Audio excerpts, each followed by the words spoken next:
Ladies and gentlemen, today is Buddha Shakyamuni's teaching day, and 2,936 years ago, Buddha taught Four Noble Truths first time in the Varanasi, India.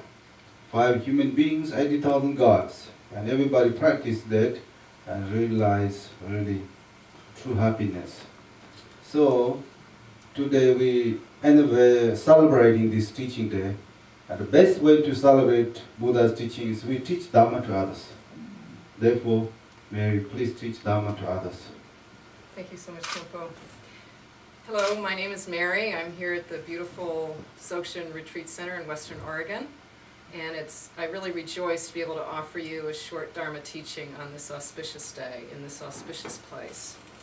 I'm going to be talking about how to use your positive thinking to reduce your negative thinking. First of all, why is it so important that we increase our positive thinking and reduce our negative thinking? Well, first of all, our positive thinking is the cause of our happiness. So many of us think that the cause of our happiness is something external to us. It's going to be that car, or that girlfriend, or that boyfriend, that husband, that promotion, whatever it is. But in reality, what we know as Buddhists is that my positive thinking is the cause of my happiness. But perhaps even more importantly, my positive thinking is the condition for the happiness of all sentient beings in the entire universe. So it's not just me, it's everyone. And so this is why it's so important to keep our thinking positive. So knowing how to move from negative to positive is a really good tool to have. And so that's what I'm going to be talking about today. First of all, the good news is that our nature is happiness. Our nature is Buddha. Our nature is primordially pure, primordially Buddha.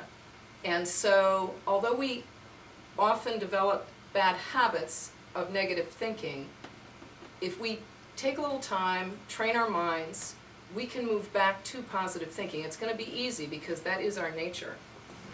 But the training is the key. So that's what we're going to be talking about today. The one method to move from negative thinking to positive thinking is meditation.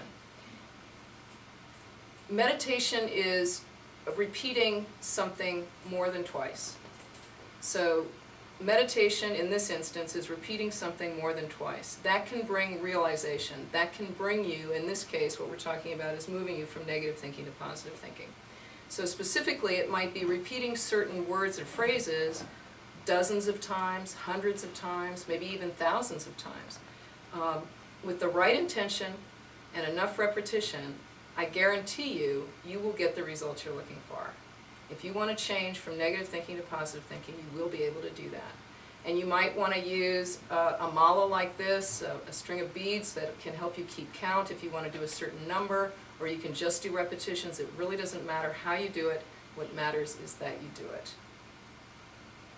So let's talk about a specific example of moving from anger to compassion. Anger is a very strong negative thinking. Compassion is its antidote.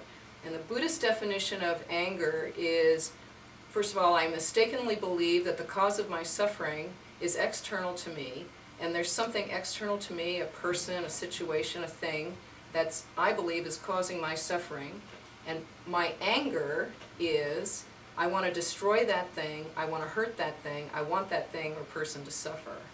So, and this is very, very harmful to ourselves and to others.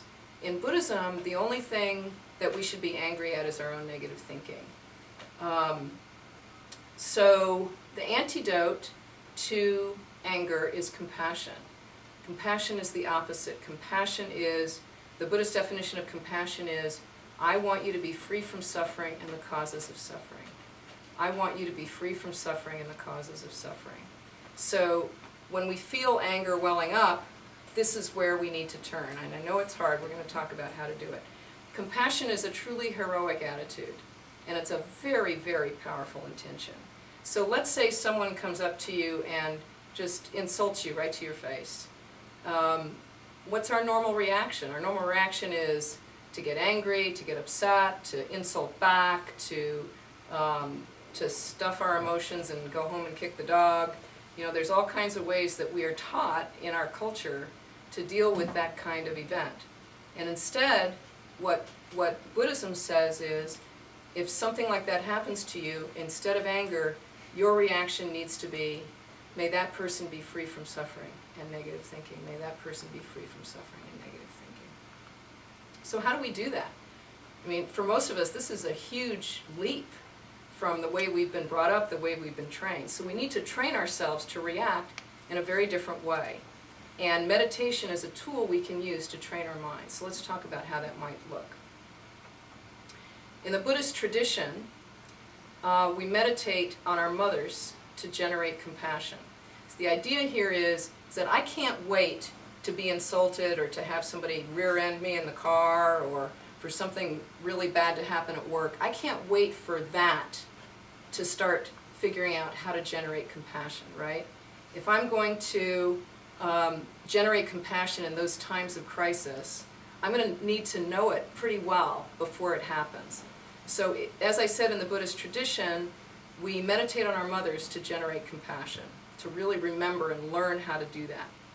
You can meditate on anyone who's shown you a great deal of kindness. It doesn't have to be your mother, but we'll use our mothers in this example. In a nutshell, we generate compassion for our mothers strongly enough and often enough that we can then copy and paste that feeling, that compassion, to all sentient beings whenever we want to, all the time. So for example, a short meditation might be, first of all, to remember all the kindnesses of my mother, to repeat them over and over again. Think about all the things my mother did for me. My mother carried me, she gave birth to me, she fed me, she clothed me, she educated me, she gave me all kinds of love and kindness.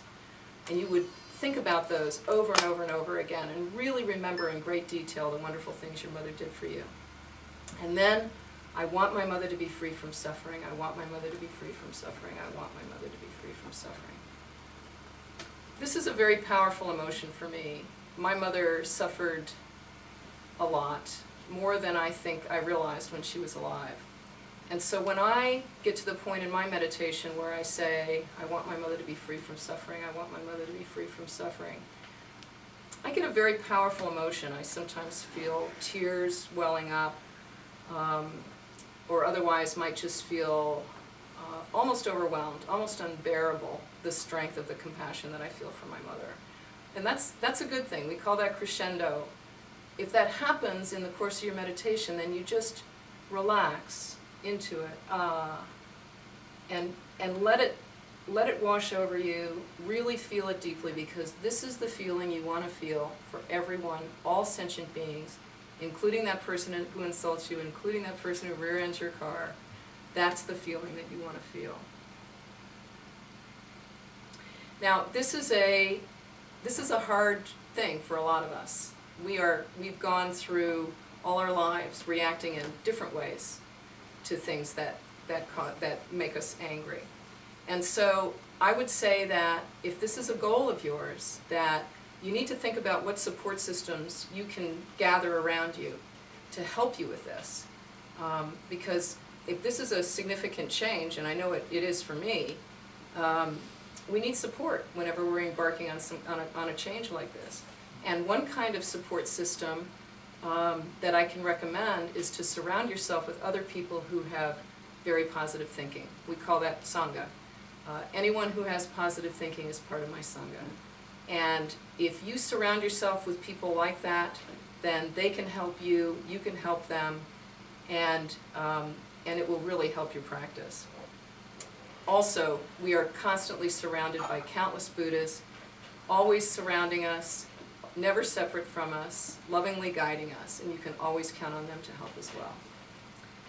Thank you so much for listening to this video. I rejoice in your interest in Dharma. Thank you very much, and thank you, Kimbo.